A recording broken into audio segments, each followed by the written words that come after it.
Good, are you?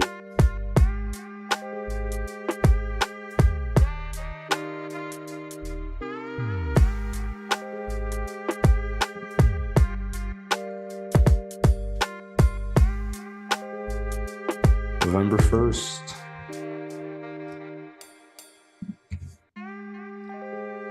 I don't.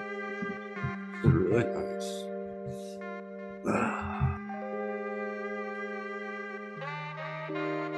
I guess that is a drivable type of thing, isn't it? Yeah.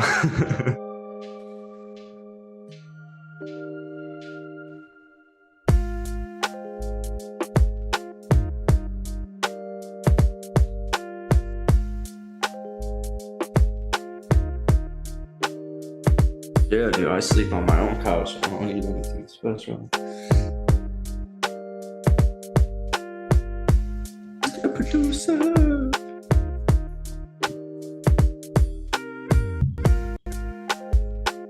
Yo, what's going on, guys? And today, I hope you guys, do I look good lighting wise, Henry?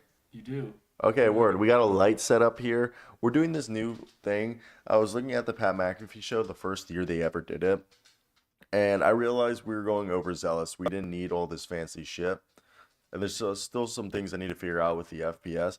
But we're just going to do it kind of like how Joe Rogan and Pat McAfee do it. Just simple straight cam. When Henry talks, it'll switch to him. When Jackson talks, it'll switch to him. Today it's Wednesday, November 1st. We're literally 60 days left in the year. That's fucking crazy. Now, we're going to recap our win-loss pick'ems from last night. Then we'll talk about the Suns. Knicks tape might be real. We'll talk about Craig Porter and Imani Bates. We'll talk about the Spurs, like if they're overhyped. We'll talk about what's next for Philadelphia and if the Clippers might be the deepest team in the league and whatever else Jackson would like to talk about. But besides that, I want to hear, Jackson, what did you think about last night's game? And I'm not talking about the ones that were broadcast. I'm talking about the one on the NBA TV. I'm just kidding. Okay, you didn't like that. Like, First off, you're so freaking laggy. It's unreal. Really? Just to let you know that. But, anyways, Put here, Jackson. Don't Jackson, seem laggy on my end. is it laggy on your end? Really? That's good. Yeah. I think Let me check the. Check the feed because sometimes you've said it's laggy on your end and then it's perfectly fine. I think it's maybe because Like, I think it's because we're screen sharing the OBS to you, and then on Zoom it makes it look laggy.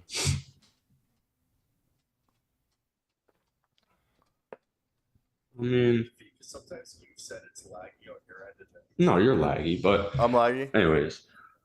Here, put Jackson on the Yeah, screen. but like Jackson. yesterday, the clips yesterday were laggy as well. Like, No, you know what I mean? I can Like fix this. I the can fix FPS thing. No, it's a frame rate thing. I gotta fix the frame rates. Just give me, you get on the screen right now. I'm gonna fix this real quick. Just tell me what your thoughts of. I am on the screen.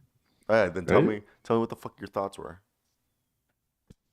from last night's games. I send this dude a text. I'm watching Victor Wembanyama, the GOAT, just take over the basketball game in the last minute, and the Spurs pick up the dub over the Phoenix Suns. And this guy's like, "Which game are you talking about?" That was more of a Magic jab, you know. But then I thought to myself, like, why am I jabbing the Magic? And then I remembered it's just because of Zero. They're kind of cool. So then I started to root for the Magic comeback, but yeah, I mean, I don't really have any strong opinions on this whole matter. So the Spurs won the game. The Suns lost. The Suns didn't have their stars. Devin Vassell's cool. Keldon Johnson's cool. I was watching the fourth quarter thinking to myself, like, I bet you when the Spurs lose this game, they're going to get so much props for making it a close game and clawing their way back. And I was thinking to myself, like, oh, Houston, almost, we were in the game against Golden State all the way up until the final 5 minutes, but we didn't get any love.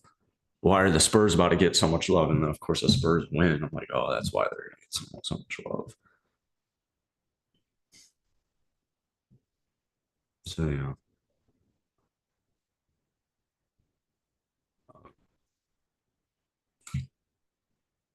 What else we got? Victor Wembanyama's pretty tall. Thank you, Dylan Brooks. Dylan Brooks? Yeah, that's what he said post-game the other day. They're like, especially after, because, Wemby went to town in the end of that game, and then people were like, Dylan, what are your thoughts on Victor and his, like, great game? And Dylan's like, yeah, he's pretty tall. That's about all. Oh, this is like before we played him? No, I think after. I think it was a post-game. Yeah, I love that. I love that comment because I don't know. I feel like that was right before we played. It should be a lot better now. Jesus Christ. Ooh. I mean, Vic, like, I like Victor Wembanyama, and I know he's gonna be so much better by the end of the season, and like even on a game-to-game basis. But I still can't let down the Rockets comment, or the Rockets reaction. However, I don't know. It's weird watching those games because what was weird I'm watching about them without. I'm weird. It's just like watching the Spurs games. Like I'm watching these games without sound, so I'm just like picking up on cues, and I don't know what it is, if it's even a big deal. But like nobody's like really high-fiving Victor Wembanyama. Like they won the basketball game, and Vic turns around, gets all hyped up. Nobody's like dapping him up. Everybody's dapping each other up, and then he like turns around. Like you're trying to perpetuate the idea that his teammates don't like rookie Victor Wembanyama. That's what it sounds like. Oh, I'm just saying, like, Is that what you're Victor saying? Wembanyama What's the problem? himself. People are a high five. Maybe it's a French thing. Maybe the French people don't high five. What do you know about the? Well, obviously, not everybody in the NBA and not everybody on the Spurs is going to like Victor Wembanyama. How do you know that? How do you know that? How do you know that? Because not everybody gets around. Everybody fucking likes him. Not everybody gets along with everybody. Nobody likes everybody. The nicest guy in the world isn't going to be liked by everybody Henry's in the planet. supposedly not a non-hater. Ask Henry. I get in arguments with Henry. Henry supposedly doesn't hate anything. Henry loves everything. Henry's a non-hater allegedly, and I say bullshit. I know somebody who hates Victor Wembanyama. Hates him. I think that this team is very friendly. I think they all get fired up together. I see them all get hyped. Dude, they're all Jalen Greening each other. This wasn't even in the take. This isn't even a take. This was just a comment that I said about nobody high-fiving Victor Wembanyama after they won the basketball game. My take and point is Victor Wembanyama is a really good basketball player, and you can tell, even though he's only been in the league game for 4 games, but when he learns more situational awareness, because when he has the basketball, especially down in the paint, people are going to start to hover. And instead of forcing up a bad shot, look for the pass, but you don't need to pass it to the first guy you see, like Nikola Jokic. You're trying to get the basket. So once Vic adjusts to the speed of the NBA, I think it's going to be very, very scary. Oh, yeah, dude. But for right now, he's playing fine. I don't think he's blowing anything away. In that same vein, Reggie Miller was also talking about how he fucked up a few screens in some late game execution on some plays they were trying to run, and that's probably similar to what you're talking about, where he just needs better execute in the offense, and that'll make his teammates happy. I think the other thing is for Victor Wembanyama goes to the block too much. Bro, you don't need to block every shot, just contest. Dude, I saw one where he looked let me put the microphone down. He looked like SpongeBob, that guy. I think it was Squidward from SpongeBob, where he's running like this. I don't have the room. He literally looked like he was doing this trying to block a shot the other day when he ran across the fucking thing. I was like, what are you doing? Just throw the arms up, bud. But but then you go to the KD final shot, and he should have double teamed them. Yeah. Obviously, situational. It's definitely something that seems a bit situational. I think it's with him figuring it out, understanding the NBA and the defenses. I think there's more to it. But I guess this is a great way to talk about the topic. Were the Spurs overhyped? No. Overhyped. I don't think they were hyped at all, actually. They have a lot of really nice pieces, like Devin Vassell. You think so? Devin Vassell's probably a good 2. They have nice pieces, but you don't think they were overhyped? People were like, this team's going to make the playoffs. They're going to be a play-in team. They might make the playoffs. That's how good I think Victor Wembanyama is. Once so Victor Henry Jackson's Wembanyama... part of the problem. You think they're overhyped just because he's buying it. Yeah, he's buying in. Okay, I don't pay attention to the hype, so I guess maybe that's where the issue is here, because Victor Wembanyama is so good that he just takes up so much on the court. Everybody knows where Victor Wembanyama is, and once his shots start falling in, and once he acclimates to the league, but then especially once he starts to make his teammates better, I don't see why the Spurs can't win 35 games. Devin Vassell's really good. Keldon Johnson's really good. Trey Jones is really good. Zach Collins is really good. I love Zach Jones. Zach Jones is my favorite player. Jeremy Sohan off of the bench. I really like Sohan off the bench to close these games if they're going to run Collins out there. I love Sohan. I think they're a really quality team. I noticed yesterday. Sorry, this is my final part of the rant. What I really noticed yesterday, that they won the game, even though it was just Kevin Durant, that showed me clearly the entire fourth quarter showed me that they are better than the Houston Rockets. They are right now. I know we're 4 games in, but already they're better than the Rockets. Is the barometric test comparing teams against the Houston Rockets in your mind? Is that how we compare teams now? No, I just think it's I think it's a good indicator of if you're shit or not. The difference between Victor Wembanyama and Amen Thompson, the difference between a true clear-cut consensual or consensual consensus. I don't know where you were consensus going number with one, that. generational generational number one. Like this is why he went number one, and this is why people say that, as opposed to Scoot, Brandon and Amon and Azar. I agree with that. I love Keldon Johnson. And for that last sequence of the plays, I put on the other game, and Henry's bitching at me for switching the games, and I told him, "Oh, let's switch back. It's 104, 100. When I turn the game on, it's over." We rewatched the last minute, and that last minute's insane. Yeah, why would you shut up? Put the Magic game on? It was a blowout. Fuck you. Actually, suck my dick. It was a blowout. Fuck you. And this is a TNT. Can I fucking finish? So the Suns basically choked this game away. Vic scores 4 out of the last 6 points. Then I believe it's Keldon Johnson just rips it out of KD's hands like a freaking man to get candy from a child, and goes up, dunks. Not even dunks. It was a teardrop layup. Win the game. I'm surprised. Did the Suns even have a timeout? I want to say Frank Vogel's coaching at the end of the game, or just it was a combination of like terribleness by the Suns, but the Spurs, they never quit. I've loved Keldon Johnson. I think he's one of the players that I think he's on the most fair contract ever. I think 4 years, $80 million. Perfect. So fair. It's so fair. It's so fair. It's like so fair. I've never seen someone get paid and everyone's like, seems about right. Shit, yeah. Like, no, it's like, nice work, everybody. Yeah, literally. No one complained. And then you got Devin Vassell. You got Zach Collins, like you said. Charles Bassey, someone you forgot. I really like Bassey. A little old school. Their whole bench, honestly. No, yeah. I swear, they haven't been playing Malachi Brown and Blake Wesley that much this year.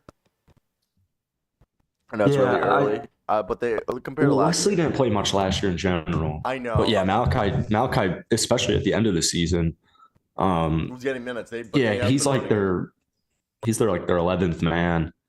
Yeah, and Jetty and Doug are nice. I feel like they're trying to run a 9-man rotation at most. Oh, right yeah. Yeah, I see Champagne at 3. Yeah, he's the 10th man in the run and 9. That'll change as he'll have his opportunity. And how the season progresses, of course. Yeah. But Jackson, what's Devontae Graham as well. I guess we're doing this the media overhyped the Spurs. Oh, I guess this is okay. We talked about the Suns' collapse against the Wemby and the Spurs, but this is kind of what Henry brought up. The media overhyped the Spurs. DraftKings robbed people. Can you give us a bit more context on that, Henry? So DraftKings offered a huge odds boost for Wemby Rookie of the Year and Spurs 30-plus wins, and they obviously set conservative line and then spiked it.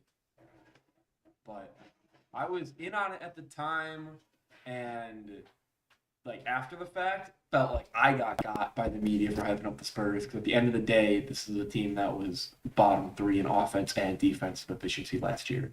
So even if Vic is better and everyone incrementally gets better because of him, that's a tough ask. But let's say, they're already at 2. They've already won 10% of their games that they did last year, right?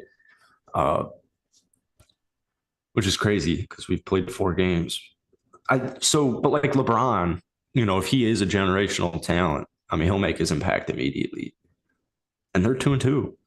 But the other factor we'll wait and see. Is the league is just so good right now. Yeah, especially there's so many good teams. But then you'll have games like this where Devin Booker and Bradley Beal they're not, they're no shows. So they play Phoenix tomorrow. Another road game. Wow. Back-to-back road games at Phoenix is crazy. But no Bradley Beal, no Devin Booker. When they play Minnesota, maybe Gobert's out. Miami, maybe JB's out. LA, maybe Kawhi's out. But yeah. Do you think the problem is DraftKings and the sportsbook? Basically, I don't pay attention to any of that. No, I know. Nor do I. You're talking about. None of us fucking bet here. But the whole thing we're getting at is it possible that the problem that the sports is always the media. I know you're a media. You're an anti-media. They got to get paid. They got to get paid. So. Well, my whole thing is I wanted to bring up was, do you think the media, with now the sports books being an influence, overhyping teams because they're like, oh, these guys are their odds are a lot better than they were last year. So we better. If the sports books are saying they're going to be somewhat good, we should probably, tell the people. Well, the thing about Vegas is usually right. So, speaking like a true gambler, like most of the time, Vegas is right. So I think that would be more of a societal. I think that's more of a societal thing with gambling, sports gambling right now. It's just huge. Obviously, they're going to manipulate some spots, but on average, Vegas is right about 70% of the time. Really? Yeah. That's fucking wild. That's why if people are trying to create their own algorithms to predict games, 70 is like the ultimate threshold for like, wow, my model is accurate as fuck because then I'm beating Vegas. That's crazy. Yeah, that's fucking crazy. If you can do that. I didn't know that was a thing. Really, I like to theoretically sports bet, like, oh, the cover is this or whatever. My friends always ask me for like NBA betting advice. I find betting so easy, but my problem, I do good on betting, but then my problem is I don't have an addictive personality, but betting's the one thing I got obsessive with, that like I kept betting, and then I was just like win a bunch of money, make bigger bets, lose a bunch of money, try to make it back, end up losing more money, and I was just like, I don't like this. Yeah, I don't want to do like $5 parlays. Like, yeah, I'm trying to drop $100. Oh my God, like 5 games, $5 parlay. I'm trying to drop $100 on like a 1 game, 2 games, like separate games, and then fucking take that like $200 in winning, bet it again, make 500, then bet that fucking 500 I made, and then obviously. Yeah, it does, but yeah, I don't know what you feel. I do the same thing. Even like the little $5 bets. Can add up, and that's just what makes a game more fun is betting on it and then watching it. I'm not one of those people that I'm like, oh, I need to betting makes the game more fun. If I'm going to a game, I'm betting on the game. 100% does not matter the situation. I bet $300 on the Packers Bears game. That hit, so I'm on this euphoric triple $1,000 high. If you see me at a sporting event, just know I got 6 prop bets. I'm like Ronaldo. I got the spread covered. Like Ronaldo. I'm over here. I remember Nick and I bet on the fucking Pirates-Reds game that we went to last summer, and I remember I think we hit on almost all of it. Well, all right, let's move forward. So before we talk about the next segment, Henry, can we get a recap of the win-loss pick'em record? How did we go? We all we all picked the same teams last night. We're all 2-1, right? I believe we went 2-1. Henry, can we get a confirmation? Yep, 2-1 across the board, except for Luke, who chose Orlando. Oh yeah. Wow, Luke, you're a fucking moron. That poor kid is so scarred, isn't he? Yeah. By the Orlando freaking Magic. Yeah, he wakes up to night terrors and sweat of the Orlando Magic sweeping his Boston. Fault. Yeah. He was in my dreams, Mom. But I want to talk about. Did Luke pick San Antonio, or did he go 1 and 2? He went 1 and 2, right? What did Luke go? 1 and 2. Luke went 1 and 2. So right here we got ourselves. I want to talk about the Cavs. First off, I guess this could be a 2-part segment. The first part, I want to talk about Craig Porter Jr. and Imani Bates. Craig Porter Jr.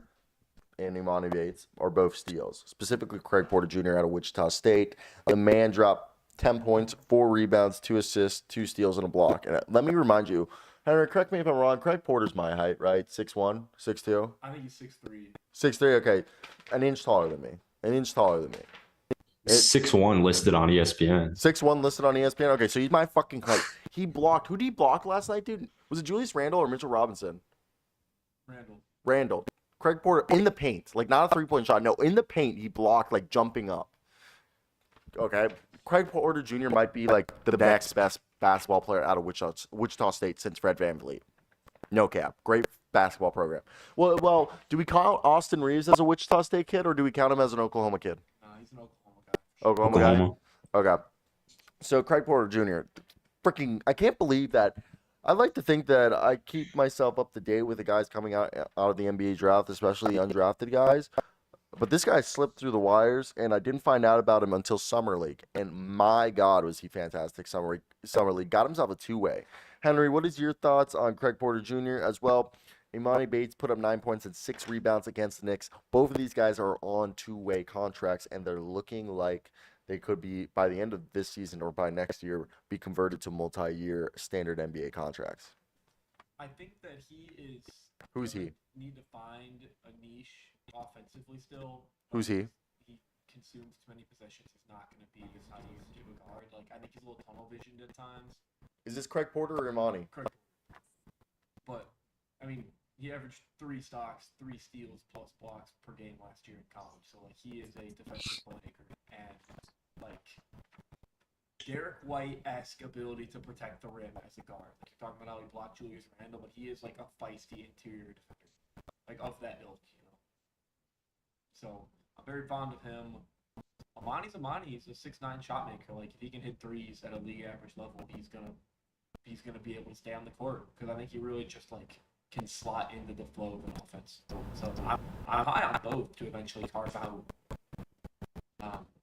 like end of bench rotation roles. Like, they're the dudes who can really support a team with title aspirations. So I think that if Cleveland's core can figure out, they have an interesting, like, they have interesting depth forming in Cleveland, which is like a good sign.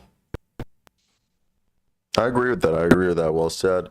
And I think, Cleveland has shown they've done a great job at evaluating talent, especially at the margins. Lamar Stevens, Dean Wade, to examples of guys that they've been able to just discover. And Craig Porter and Imani Bates, same thing. I could see both of these guys in a redraft being considered first round picks in 5 years. Now, Jackson, what are your thoughts on Craig Porter Jr. and Imani Bates? I'm pretty sure you were pretty high on Imani Bates this summer.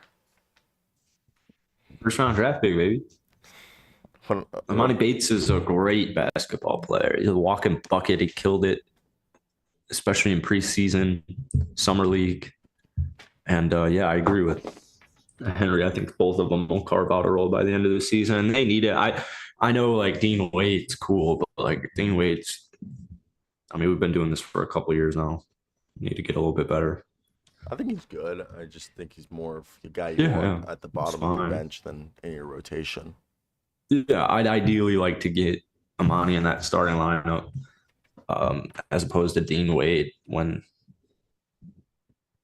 he fully ascends. But that's not. I don't mean to throw shade at Dean Wade. And I know they're, like, banged up severely, but yeah, Imani's gonna have to grow a lot as a defender to ever start. I think it's a lot of it's effort base. Now, let's go over here and talk about the next segment that is connected with the Cavs. Cavs are 1-3. Should they be worried? I personally think no, they're not healthy at all. This team, to start the year, is banged up. We know what they are for the last 2 years. They've been a solid squad. Yeah, last 2 years since Evan Mobley's been there. I feel like they're a solid defensive squad. We know that. And once they're at 100%, I still think this is a top 6 seed in the East. But should there be a worry about the Cavs shooting? Like, does this team not look any better than they were last year? What are your guys' thoughts on that? Should the Cavs be worried or not? Don't be afraid to speak. I don't know if worried's the right word. Yeah, I'm kind of struggling with this because I'm not worried, but at the same time, they need to be a top 3 or 4 seed in the East if they're going to make any noise in the playoffs. Otherwise, they will not be able to run the gauntlet. So they can't score though, dude. Like, they need to move Strus. I don't know, like Strus to the bench or something. Like, I don't know. Like, it's weird. They still have this, like, weird inept offensive droughts they go through, where for having Darius Garland and Donovan Mitchell on your team, and I know what didn't Darius miss? How many games now? Did he miss 1 or 2 games so far? Yeah, at least 2. At least 2. So I know that's a big factor of it. And Ricky Rubio, he ended up missing the start of the year. We don't even know. They don't have a backup point guard. They legit. I don't get why they're not playing Ty Jerome. And I just feel Huh? What'd you say? Ty Jerome is hurt as well. Oh, Ty Jerome's hurt as well. Okay, so they don't have a backup point guard at this point. I think that's a problem. I just there's this offensive struggle. I don't know. What would you guys say? What do the Cavs need to improve? I don't think there's any cohesion on offense. There's like a direction. They're not like a pick and roll dominant team. They're not a 3-point like driving kick, type team. Like they don't have an identity on offense, and that's I think the frustrating part. And I think that's because JB Bickerstaff isn't the most imaginative coach on offense. What do you guys think? I think it's got to be DG. DG has only played one game this year. I mean, if he can give me what he did last year, 22-8, and they get healthy, I think they'll be fine. But I mean, I think this is a huge year for Darius Garland because stats are nice, but I need wins. Mitchell's gone soon, and I think that's in the best interest for Cleveland. But Mitchell is my number one. I know my team's not going very far. I know a lot of Cavs fans that won't like that statement and believe in Donovan Mitchell and try and get kind of like not a Steph and Clay because they're all completely different players. But, I think Mitchell and DG have to be one of the best backcourts in the NBA in order for them to be a relevant championship level team. They're just not there yet. So I'm hopeful for Mobley, but I don't think Mobley will be an offensive star, and I don't need him to.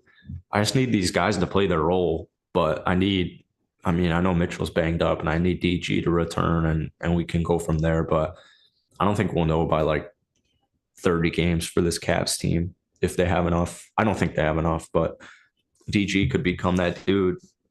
Showed a lot of flashes last year. Well, and the Mobley thing is holding them back to having like a super dynamic offense. Ciro, your point about like what are they gonna run? Like what is this like offense spread? There's no creativity. How are you gonna beat the best teams? Like in a duel. Okay. How are you you have two like Evan Mobley so far hasn't taken it. Doesn't look like it so far through 4 games. Hasn't taken that offensive step. He's not looking like Kevin Garnett.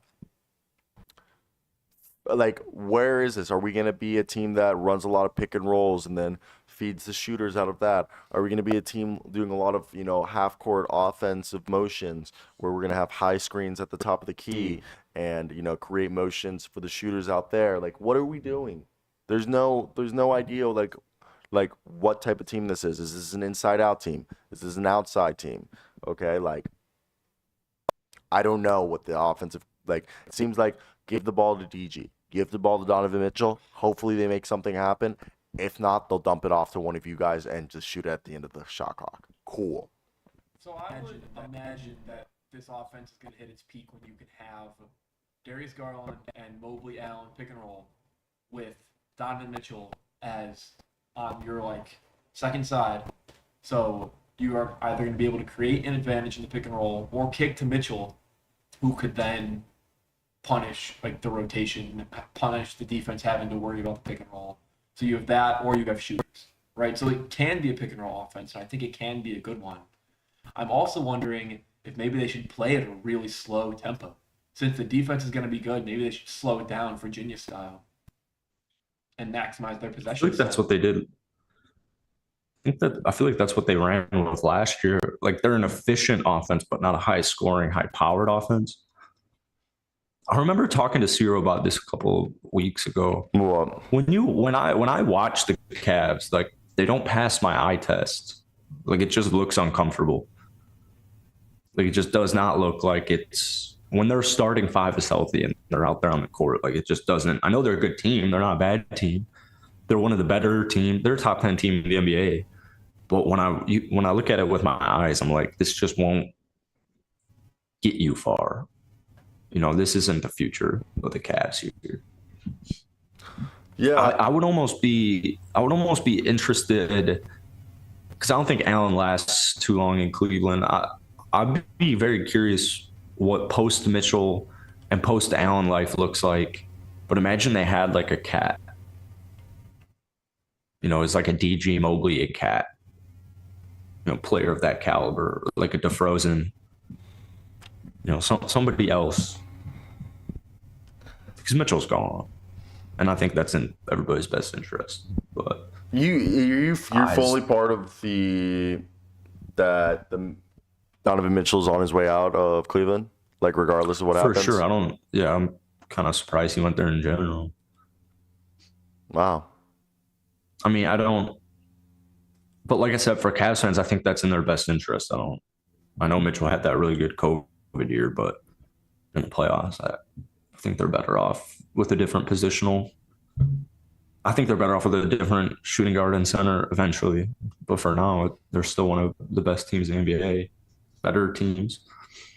If you had to say Donovan Mitchell, do you think he goes to New York, or I feel like he's the type of guy to tell the freaking Cavs, hey, I'm not going to stay, sign and trade me, kind of a la Chris Paul when he left the Clippers a few seasons ago to the Rockets. You remember? He was like, I don't want you guys to lose me for nothing, so here, just sign and trade me.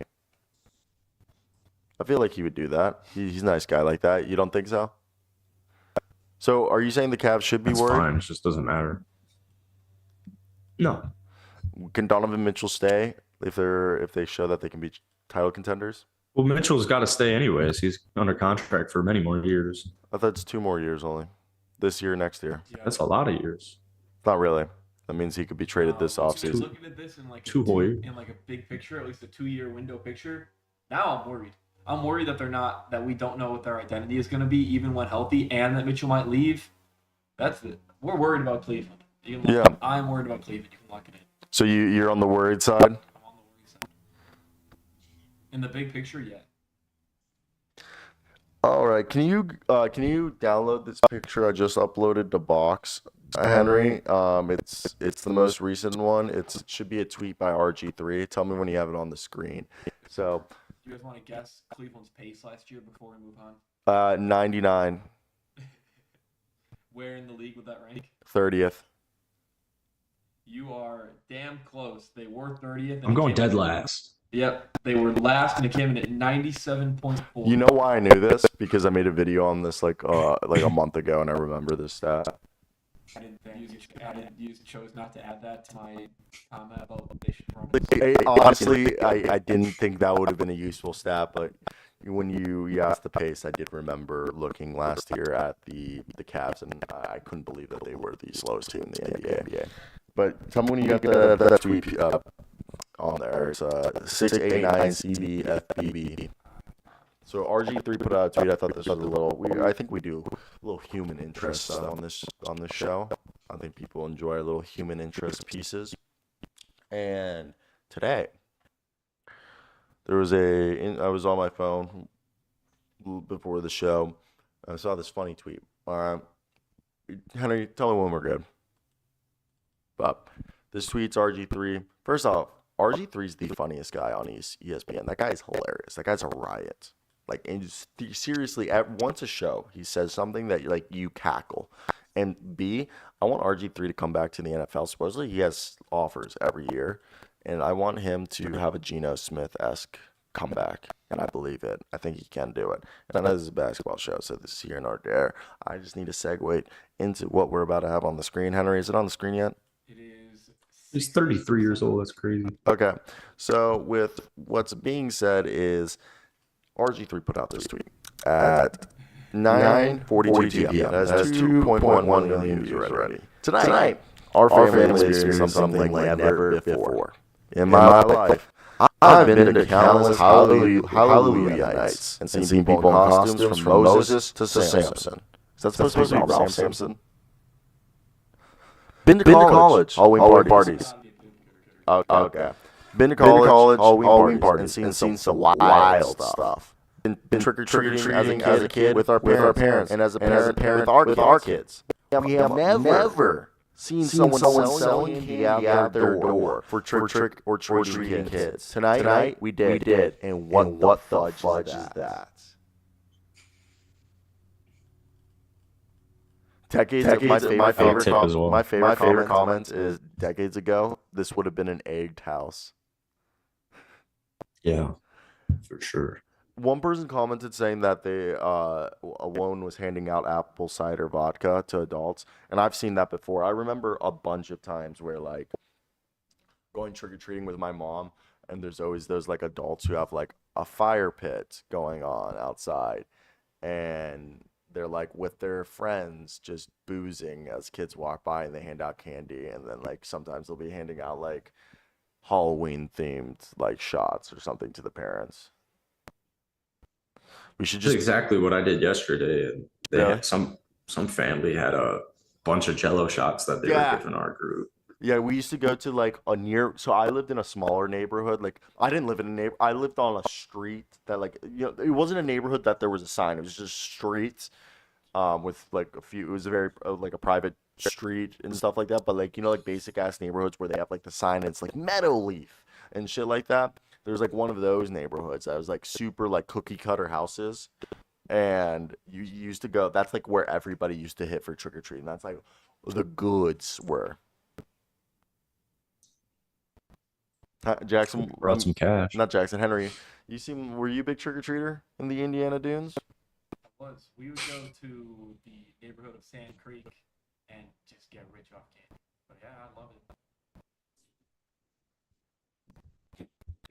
Wait, guys. Indiana Dunes. I mean, I live in like a fucking national park. People aren't trick or treating there, but nearby, yeah. Okay. That should still be an egg house though. I don't care what year it is. I'm egging people. It's a lost art. While we're on this Twitter stuff, before we continue to the next segment, have you guys seen that Florida teen who beat the shit out of his teacher until she was unconscious because she took his Nintendo Switch in class? Ooh. I assume I not. did. That was my stepbrother.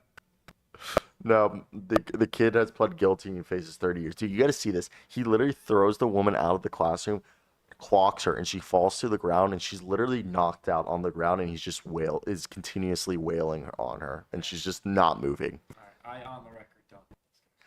But it's terrible. He faces 30 years like he should. But we've done some good stuff today, and let's talk about you got let's hear Jackson's choice. Not Suns, my apology. Are the Knicks for reals? What's next for Philly and its core? Or the Clippers might be the deepest team in the league? Out of those three topics, which one intrigues you the most? Okay. Okay, you know what? I don't care that you don't care. Fucking pick one. I really don't care about any of those topics enough to like pick it as let's talk about this first. All right, Henry. I vote for Philly's future. I'm trying to find image as well because Daryl Morey is star hunting, and there are a few stars that have been name dropped as potential targets. But I think Philly's future is the most interesting topic here. No, I honestly think Philly's future is interesting. I think Joel stays. I'm not worried about Joel leaving. I actually think Kelly Oubre looks good. I don't know. Supposedly they're targeting. So rumor has it, OG Anunoby and Zach LaVine are the guys that they're targeting. I'm gonna throw in Pascal Siakam and DeMar DeRozan in that group. One of those four players are quote unquote potential replacements. I think they're the alleged rumors that they're going to try to run the core that they got from the Clippers of Robert Covington, Nick Batum, and Marcus Morris, and see how that looks with their current team. If not, they're supposedly going to turn around and package the picks that they got from the Clippers and the Thunder and send that to either personally, I think in a weird way, I think the best guy to get out of those four would be, you can throw Jeremy Grant in there too, is Zach LaVine, and that's only because he's the one that's on a long-term contract, and I believe he's technically, I guess OG Anunoby's the youngest, but OG's would be a rental, and I feel like you'd overpay for a potential rental. I'd rather take Zach LaVine there. Who would you guys, if you had to repackage the assets you got, or what would you do if you're in Philadelphia's shoes? Let me hear your guys' thoughts. Will you talk about how Zach? So they're gonna. Jackson, you want to go?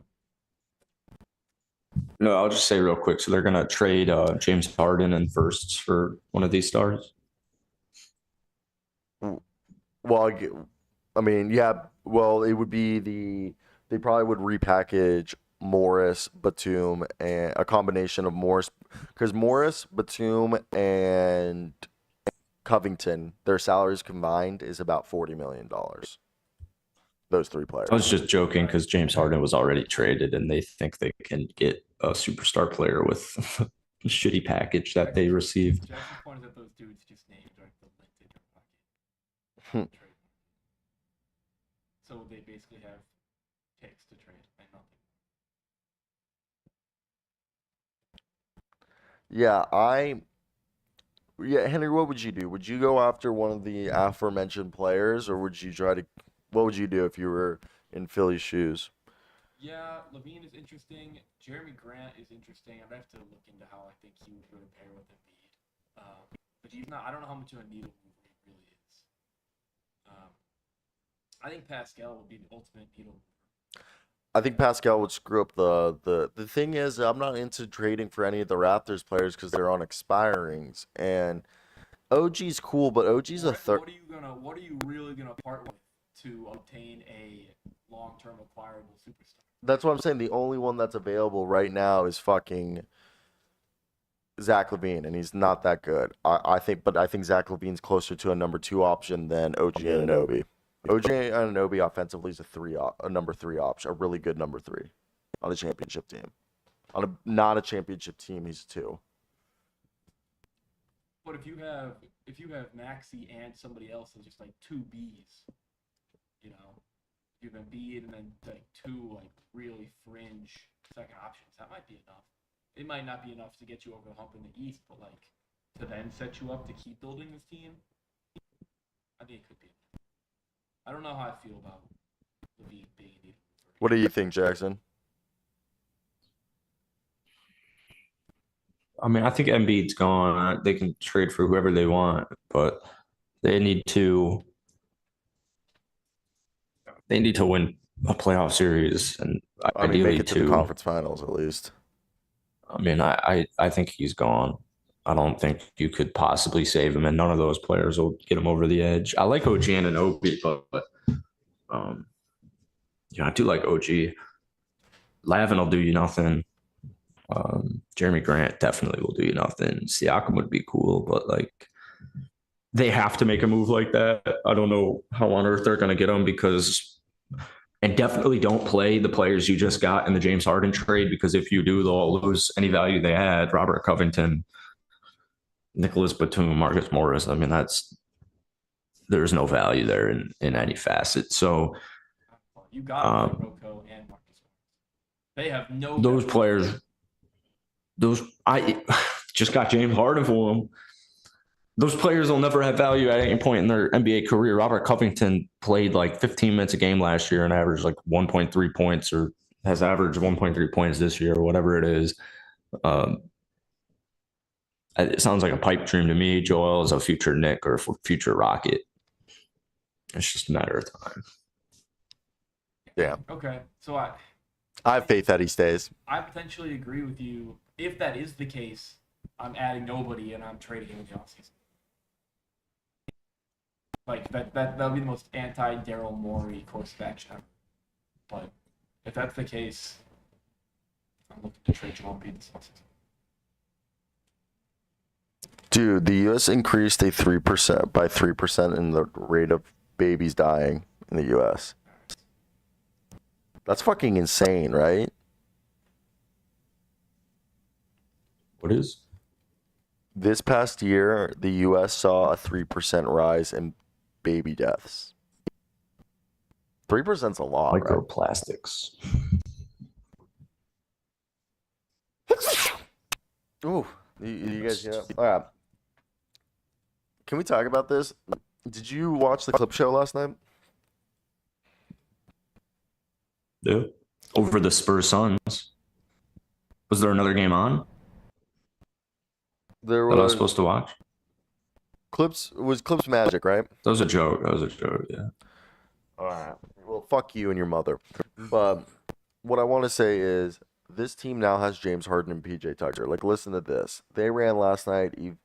Evat Zubac, Kawhi Leonard, Paul George, Bones Highland, and Russell Westbrook. Take out Bones, put in James. Now your bench is PJ Tucker, Bones, Mason Plumlee, Amir Coffey. Who am I missing? I feel like I'm missing somebody out of that list. God dang. Like, how can you not like the deepness of this Clippers squad? And I know, first off, Clippers, shut the fuck up about like saying that you guys would have won the championship if the bubble didn't happen. That pisses me off. I've heard that so much this past year. Like, you guys are, it didn't happen. It didn't happen, and it sucks. And then Lou Will was like, "Yeah, we took the foot off the gas when we heard that people were saying that this championship wouldn't matter." Now, guess what? You don't have a ring, huh? So, not that I have one, but like, it just like that whole thing being just put out there, continuously this offseason was so annoying. And it's continued like this other day with Trae Young on his podcast and Lou Will. But that's here nor there. I think the Clippers had the championship. The real quick comment on that as a Lake Show supporter, I think it's the most embarrassing thing in the entire world. I think the Clippers are the definition of a poverty franchise, and this is just another example of it. The team that quit and didn't believe in themselves is the team that's supposed to beat GOAT James. Like, I believe it when I see it, i.e. never, because they've never won anything, and I don't want to say they never will, but because of these comments, I'll temporarily say they never will. But I don't mean it. Henry, what are your thoughts on the Clippers? Do you think they have a chance to say that they're one of the deepest teams in the league? Also, they got Felipe Petrusev. We don't know if he's going to stay on the roster. I think they should keep him, but that's here nor there. Yeah, I think they're among the deepest teams in the league. That's it? Well, look, they're going to have to just go out and prove it. I'm going to have to see Amir Coffey with a larger sample size. I'm going to have to see James Harden play good basketball. I'm going to have to see Terrence Mann for a full season. I'm going to have to see PG and Kawhi stay healthy. Like, they've been deep and just not durable forever, so their depth hasn't mattered at all. But they have the potential to be one of the deeper teams in the West. And what the hell is the point of depth when you play 7 guys in the playoffs? Like, I don't think depth's that important. Like, an Amir Coffey literally does not matter. I know, but like, they're deeper now. They're going to play 8 guys. But it just won't matter. They did the same thing last year. I learned my lesson even more last year. Like, they're 12 deep. Who gives a shit? Like, as Henry was saying, I mean, the main dudes still got to stay healthy. We've never seen them either stay healthy or not choke. So we'll have to believe that when I see it. And then with the depth, it's like, yeah, Mason Plumlee's a cool player, but if he's my 10th man in the rotation, what the hell is that do? Mason Plumlee's not a guy in the playoffs where he comes in off the bench and you're like, shit, this is a difference maker, as you would with like a Russ or a Chris Paul. I will say that Plumlee is the one where this team has lacked a backup big in the past. So Plumlee was awesome last year. Yeah. Having Plumlee to be a he played like big and 10 minutes in the playoffs. But yeah, no, I definitely think that's all good points. I think the Clippers, they've got a lot of talent on this team. They got multiple players at every single position. They got multiple guards. They've got multiple wings. They've got multiple centers that would be starters on other teams. So I think that's why they're one of the best teams. A lot of talent. Yeah, tons of talent. Henry, if you get a chance, just resize Jackson to the screen size. But either way, let's get into, after that, let's do our pick'ems for tonight. Let us know when you're ready. Way too many basketball games on. Way too many. We'll run through these quick. So thankful I'm not working. Oh, you don't work tonight? You got your softball league tonight or your pickleball? No, sir. Spike ball tonight. Hey. Spike ball. Nice. Oh my God, tonight's the best night ever. Lakers, Clippers. We're trying to hit the beach today. I gotta fucking do some shit. All right, let's run through this. Bucks and Raptors. Bucks. Bucks. Bucks. Clean sweep Bucks. Pistons and Blazers. Oh god. Jalen Duran is Pistons. questionable. Pistons. Jalen Duran's out. Jalen Questionable. Duran is questionable. Pistons. Go Portland. Really domination. Oh yeah, domination. Scoot will drop 20 something tonight. Book it. Pacers and Celtics. Celtics. Everybody healthy there, I believe.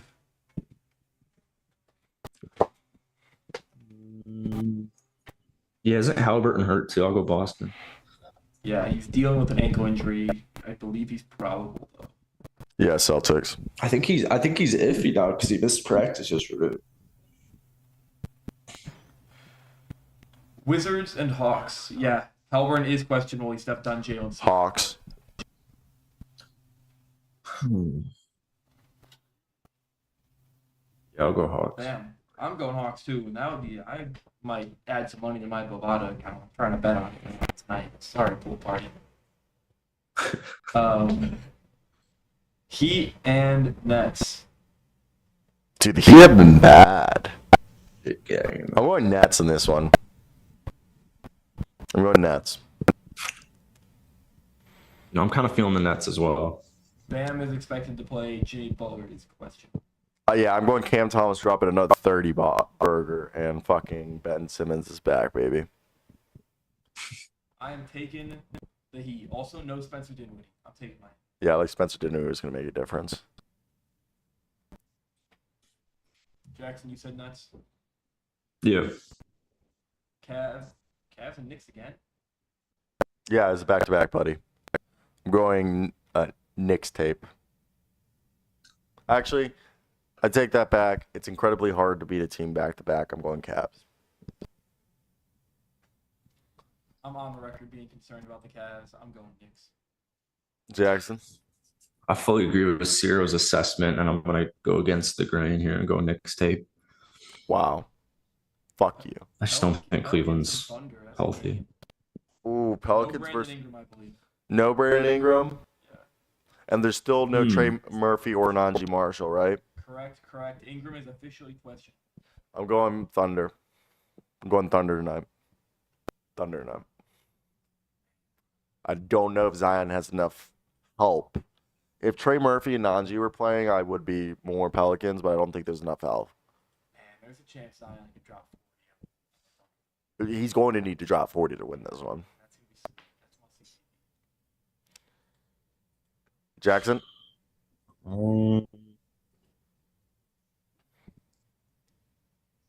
What do we got here?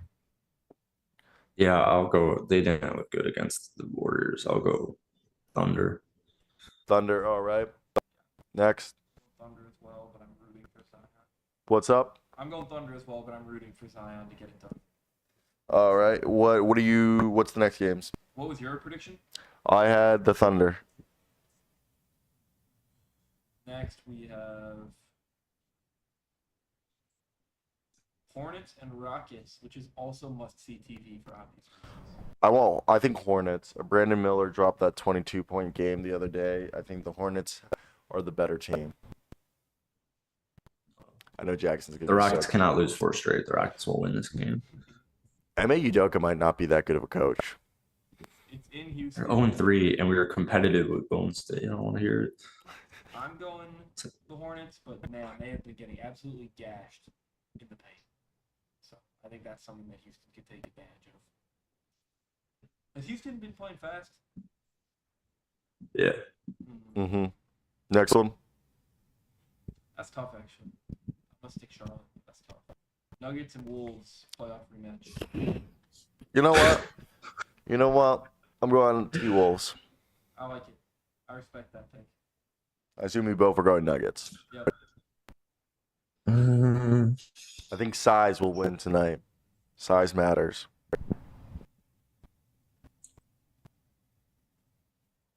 Yeah, I'm going to go Nuggets.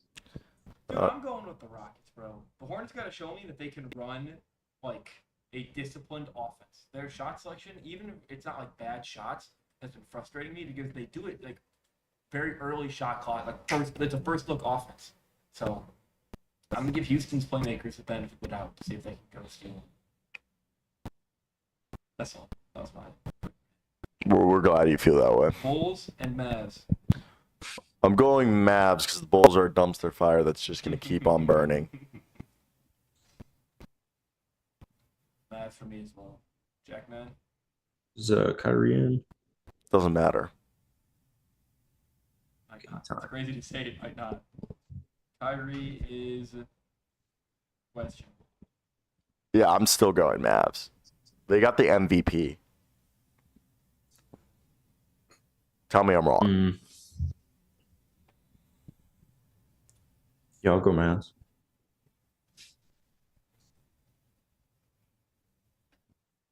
Grizzlies and Jazz. I'm going the Jazz. The Grizzlies fucking blow. Shit game. But when are they gonna get that freaking win?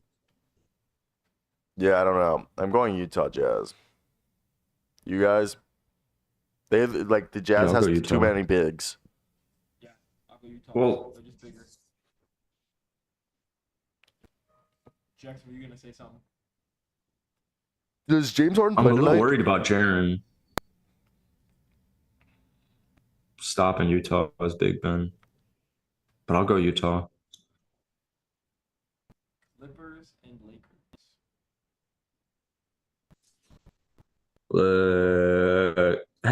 Hedge Clippers.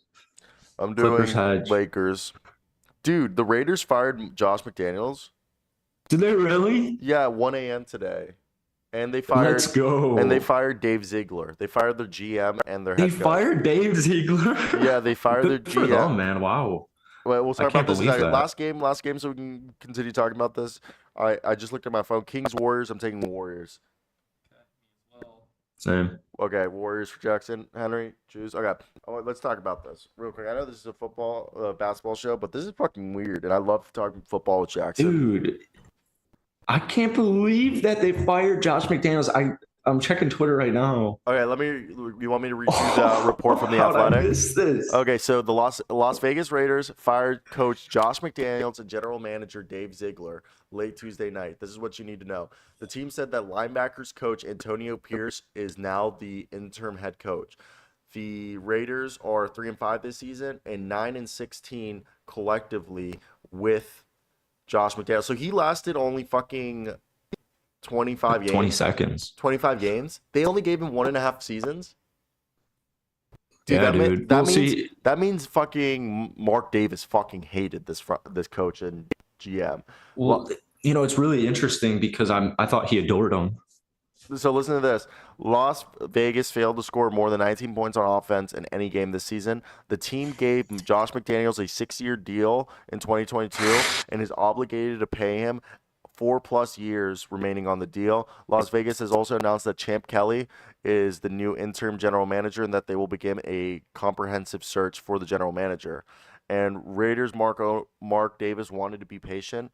Just over 2 years removed from former coach John Gruden's resignation on October 2021. He didn't want to have to start over, but 25 games in, there wasn't any sign of progress with the regime of Ziegler and McDaniels. And after a miserable 6-11 campaign in year one, the team looked even worse in their 3-5 start.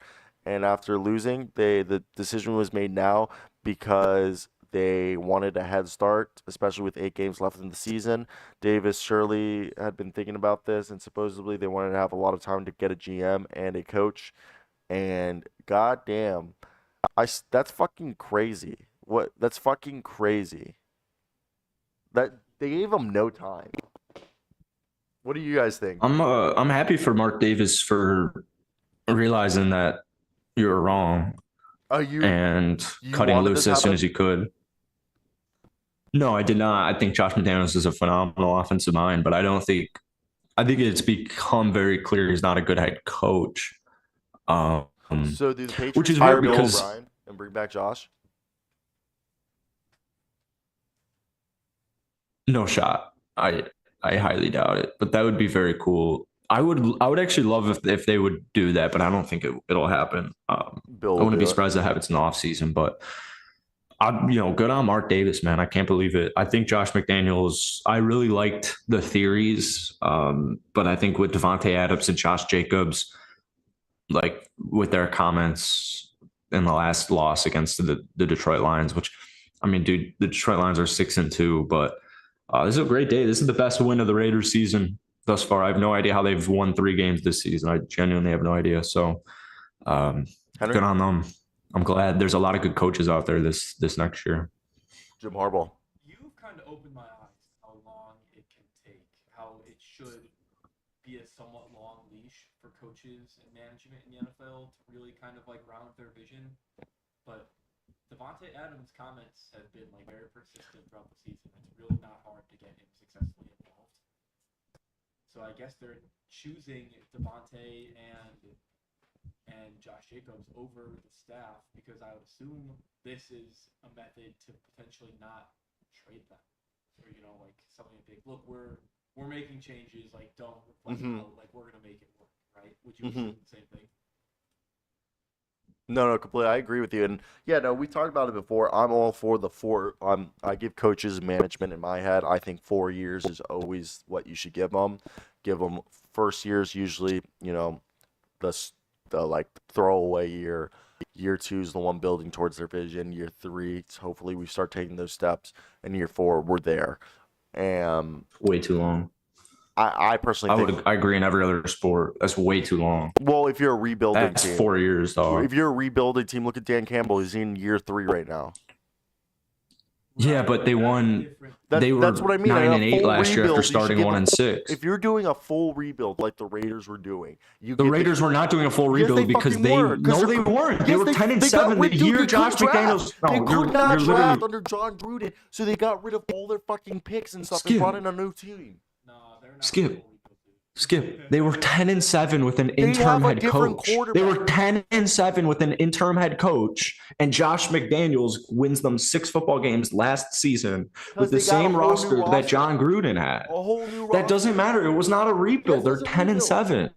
No. They blew what I'm it up. telling you. When Josh McDaniels came, they blew They it up. did not. Name one thing they blew up when Josh McDaniels first got to Las Vegas. No, they didn't. They got rid of the fucking. No, they did not.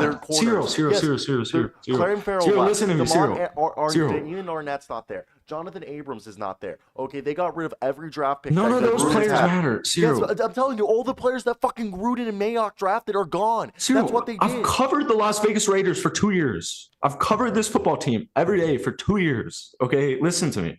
They were 10-7 with their special teams interim head coach once they fired John Gruden. They kept to the same exact roster, but they brought in Dave Ziegler and Josh McDaniels while Derek Carr was still in town. They trade for Davante Adams. Jones isn't on their roster. Brian Edwards isn't on their roster. Nor is Brandon Parker. Nor is Andre none of those. James. You realize none of those players are good, right? Yannick Ngakoue isn't on that team. Quentin Jefferson's not on that team. Corey Littleton's not on that team. Denzel Perryman. And Wright. Ngakoue took. You know, Casey Hayward, Jonathan Abram. No. I just named over double digits. That was the whole starting lineup. That was the whole starting lineup. The whole starting lineup isn't there anymore for 2021. That was the whole starting lineup, basically. I just list off offense and defense. Okay, the only make it a rebuild because the vision hasn't changed. You're upset about missing Zay Jones and Jonathan Abrams. Like, if a Raiders fan heard you talk right now, they would click away. They fucking refresh the whole roster, whole new roster. Besides like 5 or 6 dudes, the only guys still on this team is Josh Jacobs, Hunter Renfrow. Is Jonathan Hankins still there? No. They still had. Dude, you're naming players who did not make impacts on the 10-7 Raiders. But dude, I'm telling you, I'm looking at the whole roster right now, and I'm comparing it to this year's roster. There's 3 players left on the roster from 2021. That's a fucking rebuild. Because they won 6 games last season. There's a rebuild. It's a rebuild. If there's 3 players left from the team, they're currently retooling. They did not bring Josh McDaniels into retool. You don't trade for You don't trade for Davante Adams to rebuild. Yeah, you're rebuilding around Josh. You don't give up 2 first-round picks. You don't give two first-round picks for Davante Adams to rebuild. Josh Jacobs was the leading rusher in the NFL last season. Yeah, they have no defense. The Las Vegas Raiders haven't had a good defense in 25, 30 years. None of the players you just named, except a couple of them, any Raiders fan would be upset at. Hunter Renfrow, Darren Waller, Josh Jacobs, Derek Carr were all with the Raiders last season. And they won 6 football games.